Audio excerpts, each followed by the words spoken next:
What is up, YouTube? Welcome to the first ever Sant Rant YouTube video. I will make a separate video that talks about what I would like to see my channel become in the future, but like I said, that's another video for another time. Today we will be talking about a theory I've been hearing quite often, that our favorite cripple Brandon Stark is in fact the Night King. Not to be confused with the Night's King from the books, because we are strictly talking about the TV show for now.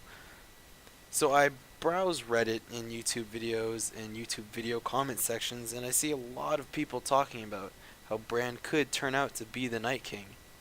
There are many different theories on how this could be true, but for this video, I'm just going to piece together my own thoughts along with ideas from other people and what I've seen or heard. So we all know that Bran has the Green Seer ability as well as being able to warg, but what we do not know is what Bran is fully capable of doing. We know Bran has the power to see everything that is currently happening, as well as being able to see everything in the past, as well as even traveling into the past. We have also seen he can manipulate past events, which turn out to not affect the present because it's already happened, but we're seeing it happen for the first time, which should then change what's happening. Yeah, I know. How time works in the Song of Ice and Fire can be confusing. Anyways, he can manipulate the past, shown with Hodor, aka Willis, and when he yelled out "Father" and young Ned turned around. So we know he can make people hear him in the past. Basically, the theory goes that sometime in Season 8, we will see Bran traveling throughout the past, trying to stop the White Walkers from coming, or trying to prepare for them coming. Bran's first stop is in the mind of Aerys Targaryen II, otherwise known as the Mad King. So this is how it works. Bran starts whispering in the mind of Aerys Targaryen II to prepare wildfire so he can burn them. Them meaning the White Walkers. Bran constantly repeats this in hopes it will get Aerys to actually do it. But since Bran doesn't really know how to control his powers, all Aerys hears is Burn them all! Where's my sister? burn them or burn them all or something along those lines. After hearing this enough, it drives Aerys into becoming the Mad King, and then he develops the obsession with wildfire and burning everyone for no reason. Once Bran realizes he pretty much fucked everything up, he moves on to his next idea on how to prepare for them. Bran goes back thousands of years and either puts a physical form of him or wargs into the mind of someone, but pretty much becomes Bran the Builder, who is the founder of House Stark and also known for building Winterfell as well as the Wall. You know, no big deal or nothing. Bran, the Builder, builds the wall and hopes that it will keep the White Walkers out, and then creates Winterfell to ensure that he is actually born. After doing this, he comes back to present day and realizes that this didn't do anything to stop the White Walkers from coming. So Bran decides to go even further back in time to stop the creation of the Night King. Now we all gotta remember something extremely important. Jojen Reed and Bloodraven, otherwise known as the Three-Eyed Raven before Bran became the Three-Eyed Raven, had warned Bran that if he stayed in the past for too long, he could end up getting stuck. So basically Bran wargs into the sky and goes to the children of the forest and tells them that it is Bran and what they want to create will end up destroying the world and yada yada yada. Pretty sure you get the point. Anyways, they don't believe him because they haven't even met Bran yet, because remember it's thousands of years in the past. So they're like, oh shit, here's the guy that came to us, we don't even have to go kidnap someone. So they tie him up to the weirwood tree and we all know what happens next.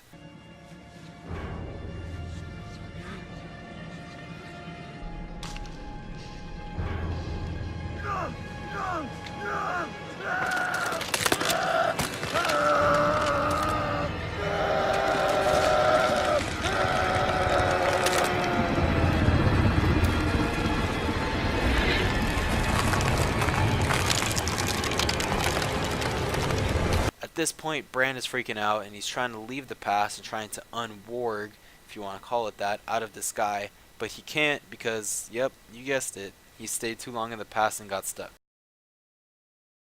This would also kind of explain why present day Bran was tensing up when he saw that guy get the dragon glass plunged into his heart, because he would be feeling it too. I don't know, just thought. So now Bran's mind is stuck in this guy who becomes the Night King. So we have the mind of Bran in the Night King's body, and we have present day cripple gives no fuck Bran. Chaos in the world.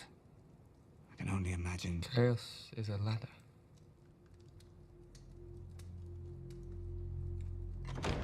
I'm sorry to have disturbed you, Lord Stark. I'm not Lord Stark. You don't need me anymore. No, I don't. That's all you forgot to say. Thank you Thank you. for helping me. My brother died for you. Hodor and Summer died for you. I almost died for you. Bran, I'm not really. I know it might be a long stretch, but it could be possible. It could also explain how the Night King knew where Bran would exactly be when he grabbed him back in Season 6, and why the Night King always stares at Jon but never attacks nor tries to have him killed, or how he knew where Jon and co were, where the dragons were going to come, just that kind of stuff. But then we get into the realm of, oh, okay, how do we prevent all this? Well, I believe if this theory actually turns out to be true, Bran finds out he is the Night King, the only way to stop all the destruction, or after everything goes to hell and they're on their last whims trying to figure out what to do, Bran will tell Jon that the only way to stop it from happening, or the only way to end the war that's going on, is to kill Bran. And the bittersweet ending we've all been promised is Jon having to kill his little crippled brother to save whoever is left alive. I know parts of this theory seem very, how could this happen? Or this is just going off little few hints and stuff, but I mean, we've seen a lot of crazy stuff happen in Game of Thrones, so this isn't too far out of reach, and I think this would be a good twist that not a lot of people who are crazy fans like all of us are would not see coming. Well, we made it to the end of the video, and I really hope you guys enjoyed it. Leave comments about other theories or potential videos you'd like to see, or feedback on how I can improve, or anything really. If you really enjoyed watching this video, please leave a thumbs up and hit that subscribe button. Alright, peace.